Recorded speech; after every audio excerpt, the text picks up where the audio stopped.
This is a question, because I know that your stepdad is black, right? That's one of my favorite things about your comedy, when you start talking about that stuff. And my curiosity, growing up, how long, how long have your...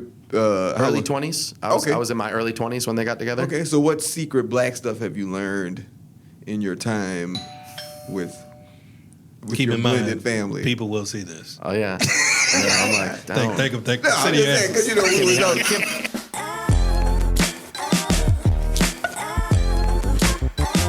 Thank you for watching Jokeaday podcast.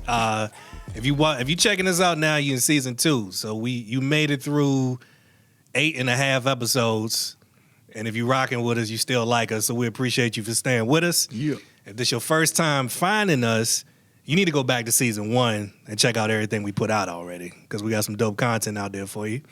Today, as usual, my name is Lionel Harris. I got my co-host with me, the illustrious David A. Griffin. Just one adjective? Just one today. One. Illustrious. Okay, I'll take it. You like it? I'm trying it on. Yes. Seeing how you fit. It'll work. That'll work. Illustrious. You don't know how you feel about it? I don't know. You feel like it's lacking? No, I feel like it's putting a little bit of pressure on me, because I don't know what that word means. So we can pause it. I gotta figure out what illustrious means. We can step so I down. can be that. You know what I'm saying? I gotta be illustrious. We'll stop down, edit. You go ahead and look the word up, and I'll take the intro again, and then see if you like the adjective. See if I like if illustrious. that work for you. Yeah, I know it's good. I just don't know offhand what it means. You know what I'm saying? That's not a word we use in New Orleans public schools. Like, that wasn't... I don't know many public schools that's using well, I know New Orleans public schools is one of the worst of the worst, so, So we shout out your elementary school? So we shout them out? I mean, they did what they could. Okay, with what they had. Yeah. There you go. Say, I already knew where you was illustrious going. Illustrious start with the ERE. Is it? I believe. But Richmond Public School, shout out to the 804. We trying out some new things. Well known, respected, admired for past achievements. No, that's not me. Okay. Illustrious, that's not me. We'll try a new adjective. Because I don't know if I'm second episode, we'll get a new adjective for you. Liked, Hey, look, man. On here, if they're coming back, then you respected by the viewers and the fans of the podcast. Okay, I'll take that. That's fair. I'll take it. We're going to try out some new things. First of all, I got a lot of comments and feedback on season 1. And they're like, hey, man, why you hogging all the conversation? Why don't you let David talk? Like I'm holding David hostage. I mean, David just a man of few words, man. I tried to get him to say all the few that he knew from the New Orleans public schools. I tried all those few words. I don't know. I don't know words, guys. I'm sorry. I should say more things. So now David has his own segment. So we're going to try out for the first episode. We're going to find out what's pissing David off today. What's on David's mind? Okay. Well, first thing that came to mind when I was asked that question was new testosterone. That's the first thing I thought of. New testosterone is pissing me off. What is? Can you explain? Because I don't. Well, know, when you get to a certain age, I'm 40. I have aged. I got seasoned testosterone. Okay. And when you get to 40, you start losing it.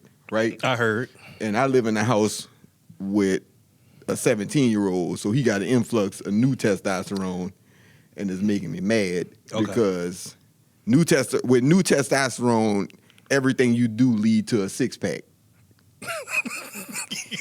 Okay. You know what I'm saying? That's fair. Like, but but it could be argued that old testosterone also leads to a 6-pack. Just a 6-pack of beer. Yeah, I gotta buy mine. Yeah, you know what I'm saying? It just come to naturally, you know what I'm saying? Right. And it's just getting on my nerves. Like he come downstairs, yeah, Dad, I lost 5 pounds, and I got 2 more stomach muscles, so now he at 8.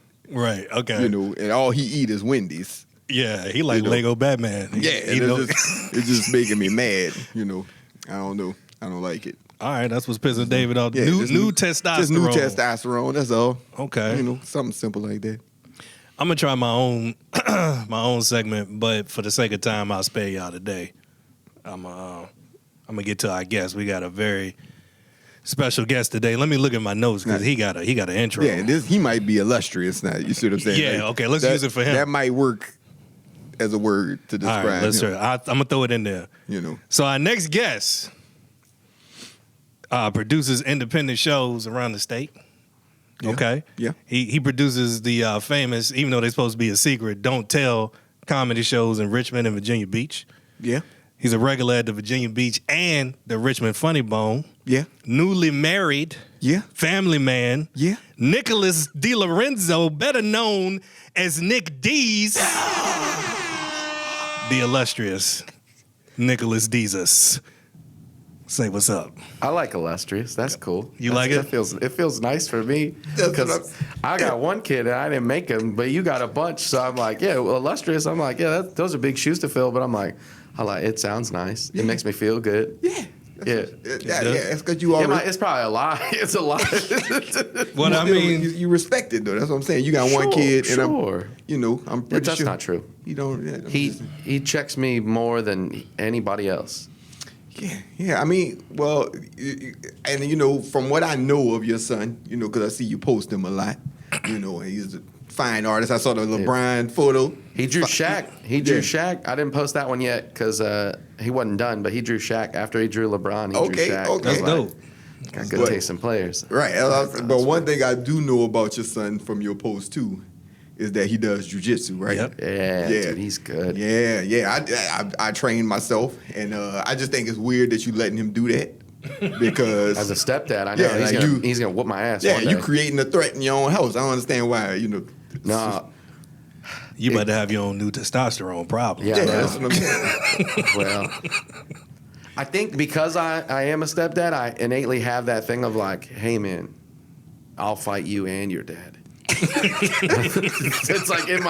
it's in my like coding now at this point. Where I'm Right. dude, I'll beat up both of you if I have to. Yeah. Like I'll buy a mini bat from like a Tides game and I'll start slapping feet with it. Dude. Yeah, there you go. I'll play dirty. Taking off shins. Yeah. Getting the pressure points. I'm back in middle school again, just clubbing people with a mini bat, just running through them all, hitting people. What education system were you raised in? Because I know you claim it's fine. We don't have. I mean, it's fine. Were you Richmond I grew up in Virginia Beach, but I moved. I did middle school in Churchland. I did Churchland Middle School, and then I was in Western Branch High School my freshman year, and then did sophomore through senior year in Richmond. I went to James River in Richmond. James River. Yeah. Okay, so you're Chesterfield thug. Yeah, we go. Okay. All right. That was one thing we hated in Richmond when people would be living in the county and be like they from Richmond. No, it's like the. It's different now. It's the tracks. It's different now, though. Like Greenfield over, and then like where you're like closer to Midlothian, like it's that like there's a clear cut where it's like all the yuppie kids on one side, and then everybody else that you're like, oh, those kids. Well, it was a migration though. You're a little bit younger than me, and it's a migration that happened where everybody that lived on the south side of Richmond started going deeper into Chesterfield, and then the people who lived in Chesterfield, like northern Chesterfield, moved deeper, and then they didn't live in Chester, and they moved further out. And I noticed that happen. Weird like push out where everybody like kind of just it popped, and then everybody just rolled like one county over. Right. So I want to say what's up, K Pasa, to all the Latinas that took over. The Latinx community that took over Southside Richmond, because that's where they did. Yeah, it's a lot of Spanish. Shout out La Milpa on Hall Street, dude. Yeah, you get a best quesadillas I've ever had in my entire life. It's like $8, and it's in this little like Hispanic like. It's a little shopping center, right? Yeah, it's like a gift shop on Hall Street. It's like a gift shop up front, and then you cut through the back, and there's a like full restaurant in the back. And it's like they got like chicken feet, just the whole bird, everything in there, just chopping it down. It's so good. So good, yeah. Best like chicken quesadillas I've ever had in my entire life. Everything there is now Spanish. Like it was I remember the first Dairy Queen I almost got shot at. Now that's all Spanish. You know what I'm saying? On Broad Rock. First Dairy Queen. The first Dairy Queen, yeah. That's the how first one. Broad Rock and Hall Street Oh, I don't know what that is. Broad Rock is my ex-wife and I were looking at like apartments over there one time, and the lady went to show us the apartment, and there was police tape wrapped at the bottom of the banister, and we were like walking up to go look at it. And I was like, "Hey, what's that?" She was like, "They just got done remodeling." I was like, "They don't use black and yellow tape to remodel." Black and yellow, black and yellow, black and yellow. Coming to America. Yeah, right. He's like, what? He's like, what happened to the dog? What they did to that dog. Dude, I was like, It was like one window facing a brick wall. He's like, that's all right. That's all right. I'll find another apartment. So, all right, that's cool. So we know. So you've been all over. So you just 804-757 is in your blood. Yeah, that's fair to say, regardless of where the lines are drawn. Oh yeah. Okay, that's cool. Sorry. So we established that. Now let's off the gate. Let's establish what's obvious right now. Last year going into now was clearly your year. It's a lot that happened. Now hold on. I'm expanding. So let me see. You went full time. Yeah. You headlined for the first time. Was it last year? In the last year, you headlined clubs and. I think it was something like that. I did multiple clubs last year. Right. You all over the place. It was your year. So let me. I'ma say it. I'm saying it. You ain't got to toot your horn. I'm tooting it. You sound like a preacher right now. Yeah, it's your season. Yeah, Come on, brother. Yeah. It's your year. Get ready. No. Hallelujah. Lord. Hey. So in your opinion, what do you think created the shift? What do you think created the push and the change in your momentum? I think it was I think I had that moment where it no longer became a matter of want. It was like a matter of need. Like I had that thought where it's like I've always wanted to do this. I've always wanted to like be successful in comedy. I've always wanted to be good at it. But it hit a spot where it was like there was an amount of bookings coming in to the point where I had to talk to my boss, and my boss was like, "Look, you're at the spot now where you have more going on outside of work than you have at work." And he was like, "I can't accommodate your schedule the way that I have the last 5 years." So he was like, "I think at some point for you in the near future that you need to consider like going part-time and letting comedy be your main source of income." Mm. And I was like, "All right, well, how would that conversation work?" And he was like, "Honestly, you would just say, hey, look, this is when I want to go part-time, and we'll just move with it from there." And I was like, "All right, well, July 1st, let's do that." And that was like, I gave him like a month and a half notice. Yeah. And he was like, "All right, cool." And I did it because there was one girl that I worked with was out on maternity. She had just had a baby. And then somebody else, a buddy of mine that I was working with, he was getting ready to go on paternity leave. So I was like, well, if I do that, then I can at least ride it out to where like my job is in a better position. Because for me, it's like 1-2 months isn't going to make a difference. I'm still going to do the same thing no matter what, either way.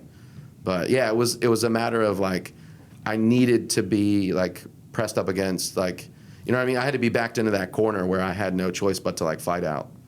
Yeah. So that's two questions I was going to ask in one. So you feel that the change of your career came because of necessity, because you were confronted, like you had an ultimatum. Your boss kind of gave you kind of like a, you know. To a degree, I think like it was a matter of like, once I had that conversation where it was like, it's hard for me to accommodate what you need out of this.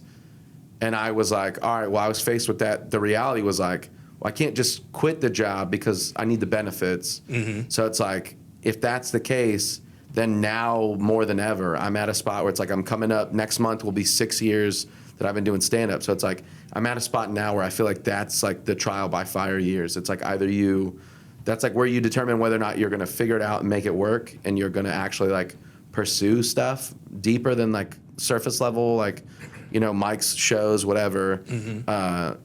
Versus like actually like digging in and being like, this is a turn in the corner, and this is where I really start to ramp up towards like takeoff. Yeah. And that was like the thing is like, for me, that like having that moment where it's like, I'd been talking about it for like a year of like, man, I really want to get to the spot where like I'm making enough with comedy that I have no choice but to push myself to go over that hurdle and then go to whatever's next. Yeah. So it's like that thing is like, I kept saying it. I was telling my wife, like, look, it's going to happen. It's got to be at a certain point, but I don't want to make that jump until I know that it's like a necessity. Mm-hmm. And then it was like the day that I had that conversation with my boss, that was like, all right, that was one of those things where, you know, it was kind of like, here you go, man. That's the universe being like, no, dude, now is this is us telling you, like, do it. Mm-hmm. So I took it as a sign where I'm like, yeah, if I was asking for the answer, that's the answer right there. Yeah. So I was like, there's no reason not to at that point. It still takes faith.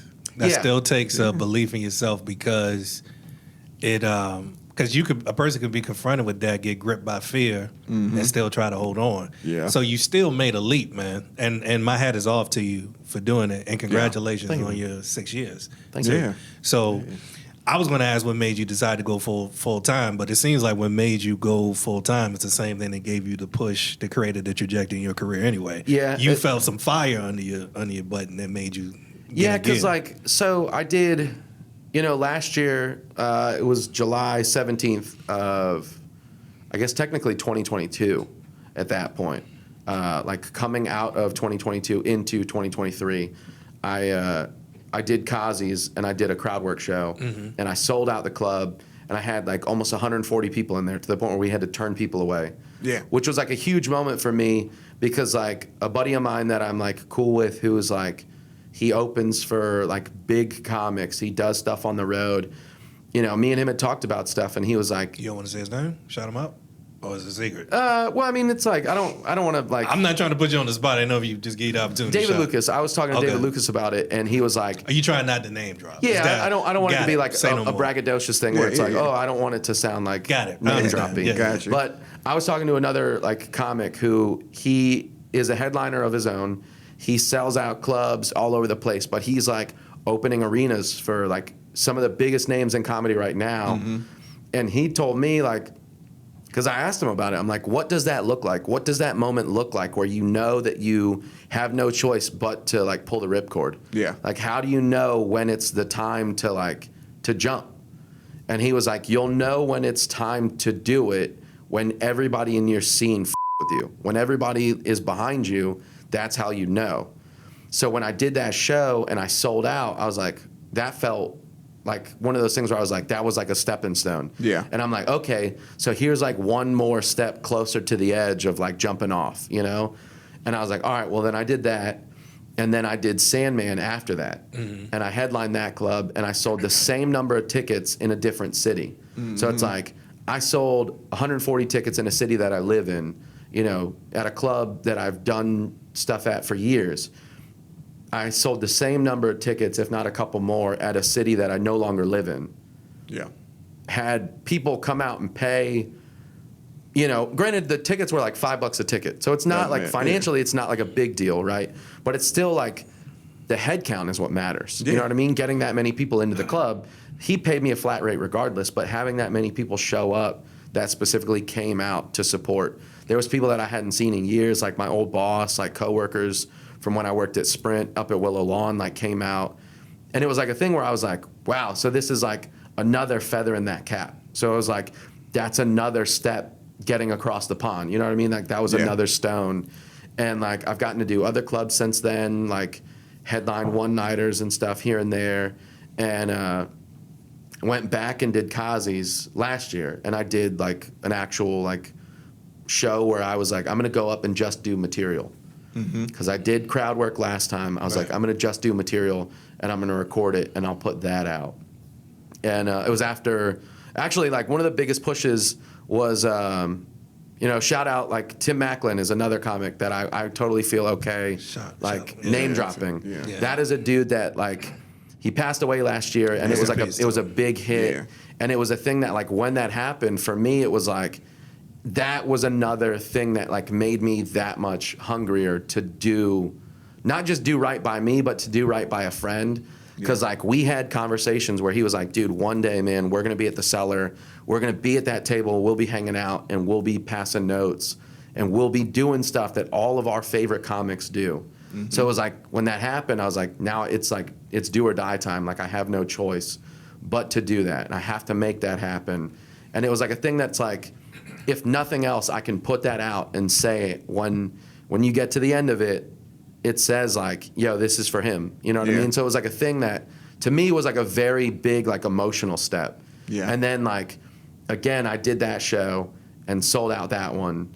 Same club. So it's like I'm 2 for 2 on sellouts in this venue, which felt really good. Yeah, man. And, you know, like that was like a big thing. And then, you know, really just like everything else kind of started taking place. I got hired on with Don't Tell last year. And it really felt like the more that I was putting all my chips on myself, that the more I was just hitting big. The more doors open for you as you stepped out. And it was like, again, every time, like, and hold on, let me interject right there, just real quick. Don't forget what you say. Sorry for cutting you off. No, you're fine. But it's your show. No, I just want to reiterate what you said right there. You're like, it's cool, man. You know, just cut me off. You know what I'm saying? That's what you want to do. I was on the roll, but yeah, you know, just be an asshole if that's what you want to do. But no, I just want to say to people who miss, I'm just pouring my heart out. who missed that nugget. Nick just dropped a nugget, and a lot of times I feel in our own walks, no matter what it is, no matter what your pursuit is, sometimes you have to step and allow the ground to appear under your feet. And a lot of times we don't want to do that because we can't see the path, but sometimes because you have to be a trailblazer and make the path. So that's what you did. As you stepped out, the doors open. I just wanted to stress that point. No. Keep going. I hope I didn't kill your momentum. You know what I'm saying? Go ahead. Your show. Keep going. Keep going. It's my segment now. You know what really pisses me off? You know what pisses me off? What's that? Oh, when you on somebody's podcast, right? And then you pour your heart out. And tell them everything. I know. Yo, bro, and I want to say too, thank you for bringing up Tim. I wanted to ask about Tim, but I didn't want to. That was like it was a weird thing, man, because it was like, it's tough because it's like, you know that like in a situation like that, right? It's weird because like everybody, in the nicest way possible, there are people that genuinely want to be, you know, supportive and emotional, and that want to like actually say, man, hey, I'm sorry for your loss. I knew him too. I'm hurting. You're hurting. We're hurting together. But you know what really surprised me is like, you never really notice like how sick the human condition is until people like come out and they're like, hey, what happened? The amount of people that I had message me just be like, hey, what happened? Hey, what happened? Not like, I'm sorry, sorry for your loss, sucks that your friend's gone. It was just people that were like, that morbid curiosity of like, I want to know how he died. Yeah. And I had to like face that and be like, dude, I'm not in a position to have this conversation. And a lot of people, for what it's worth, I don't care who you are, you got left on red, because that's like, dude, that's what pissed me off. That's my what pissed me off. It's just weird, that morbid curiosity. It's like, you could say you were cool with him, that's fine, but like at the end of the day, truth is there's either you were cool with him or you weren't. Yeah. And like the amount of people that came out that I'm like, you guys weren't friends. You guys weren't cool like that. So it's like, why do you want to be included in the conversation, and you want to like make your Facebook post and be like, I'm so bummed he's gone. It's like, I mean, that's cool and all, but like, that dude came to my house. Yeah. We went camping. We were friends. Yeah. We shared meals together. Yeah. We did a all dudes camping trip. Me, him, Addison Hall, everybody. We smoked cigars. I almost made John Rademacher throw up smoking cigars. Like, dude, it's like those Shout are out moments to John that are Rademacher. like, I know. You guys, you turn the switch on. You're like, you don't have to name drop. Now I'm like, these are all my friends. I'm gonna talk to everybody. No, but I'm saying I thought you were trying to avoid it. I just didn't. You didn't want it to come off like pretentious. I didn't want it to come off. Yeah, exactly. You know, it's because there's a fine line. You know what I mean? There's a fine line between like, it's it's a thing, whatever, blah blah blah, versus like, oh, check me out. You know, and I don't ever want to be that guy that's like, jerking himself off all day, like. Oh, look how Not cool all I day. am. Not all day. Sometimes. Yeah, just occasionally. Sometimes you gotta loosen sporadically. up the wrist. Yeah, no. Portions of the day. Yeah, illustriously. But illustrious. Yeah, no, that was like a thing with I guess to go back to like what you were talking about with like the comedy stuff, like doing all that. It really was like it was picking up stones. Like it was really like. Because nobody knows the path. And it, like, I think the biggest part of why it's so intimidating is because you literally are, like, you're throwing out stones and you're trying to put a path underneath you. Mm-hmm. So it's like, you have no idea like where that next step is or what like where you're gonna go, how it's gonna go. You could fall at any minute. It's like it's just a matter of like understanding like how uncertain the ground is beneath you while you're trying to like also build that foundation to like walk across it. Yeah. I'm gonna let you jump in. I know you got some stuff. Yeah, I mean, I got questions, but mine is I'm not trying to dig deep. I'm just curious, because I know I saw the show you did at Sandman. Yeah, your family was there. That was a wild moment. Yeah, so your mom came up on stage, and your stepdad, right? Yeah, yeah. He didn't come on stage, but I did talk about him a lot that show, which was pretty cool. Okay. And I saw you have two stepsisters? I have three stepsisters. One of them doesn't really talk to anybody all that much. And then I have a stepbrother. But my sisters were there. My mom was there. My stepdad came out. My brother-in-laws were both there. Yeah, it was super like to go from a like again. I have a joke about how it's like I like grew up like the black sheep of my family, you know, and it's like when my mom got married, it's like I became the white sheep of someone else's like overnight, you know. Yeah. And it's like that is like really what it is. Like I've always felt like the weirdo in my family, like the dude that was like always getting in trouble, cutting up, whatever. And now it's like I'm the baby. Yeah. And like I'm really like going after it and trying to like make my family proud, which is like the coolest part, And to have that like, it's crazy because like to go back to that point that I made before is like when you feel like there's people in your corner that truly like want to see you succeed. It's like the amount of times like I just post something on Facebook about what I have coming up, and it really kind of makes you like stop and look at like who's in your corner, like what your team is. The amount of times that you see people just share random stuff, like you're like, oh wow, that's cool. I haven't talked to that person in a few months or whatever. I haven't seen them out at a mic, or I haven't seen that person since we worked together at wherever. And you're like, man, that's really like it's like always the smallest thing where you're like, it just takes that like little bit of just recognition to like change your mindset for the day. Yeah. So this is my question though. This is the question because I know that your stepdad is black, right? That's one of my favorite things about your comedy when you start talking about that stuff. And my curiosity, growing up, how long? I mean, I don't, how long have your early 20s. I was in my early 20s when they got together. Okay, so what secret black stuff have you learned in your time with Keep your in blended mind, family? People will see this. Oh yeah. I'm like, thank them. I'm just saying because can't be having white people out here stealing my cheat codes. I'm just curious if there's any to the barbecues and cookouts. And secret black things you might have learned. It's just my dad did teach me how to fry fish. Okay. Which is pretty good. I like that. Okay. Yeah, dude. Seasoning's impeccable. Yeah. I like that. That's a good one. Yeah. What kind of seasonings we talking about?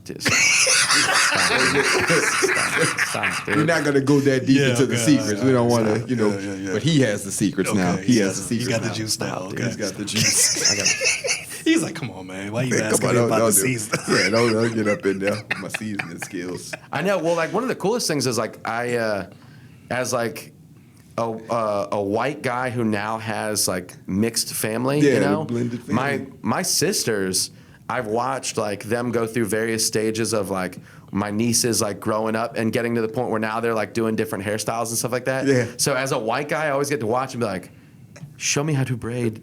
Show me to braid the hair. Yeah.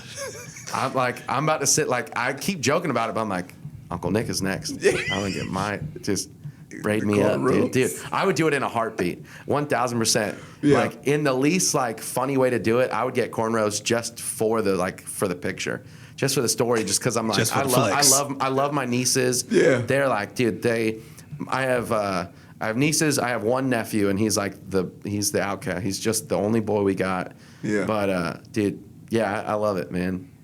It's super cool. I like getting to have that window into like that's I always thought that was funny. Like whenever you were performing and you brought those things up in your set, it's like that's so funny. That's hilarious. It's funny because like sometimes people think I'm lying. People like anything now though, man. It's weird. It's people come up to you.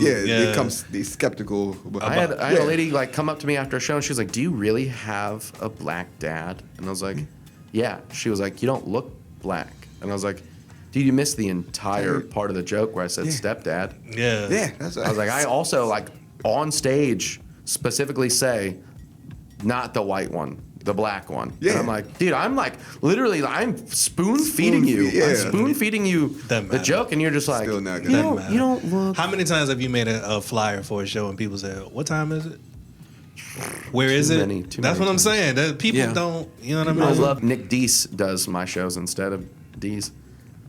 To all the producers out there, it's a Z at the end, not a S, just in case. I'm gonna Deez. throw that out there. Nick Deez. He's Yeah. Italian. Yeah. Nick Deez is on the show tonight. That changes the meaning. That's like, please cut me. Nick Deez. Nick. Okay, don't worry about it. I don't know. All right. No, I they can't got all be you. winners. You know. You know, swing and miss is all right. You gotta gotta swing. swing. You gotta swing. Yeah, swing. I wanted the ground to appear under my feet. You I miss wanted the laughs to. 100% of the shots you don't take. gotta You know believe. what I'm saying? Yeah, You miss. yeah. It's just sometimes Nick people- Deez. Yeah.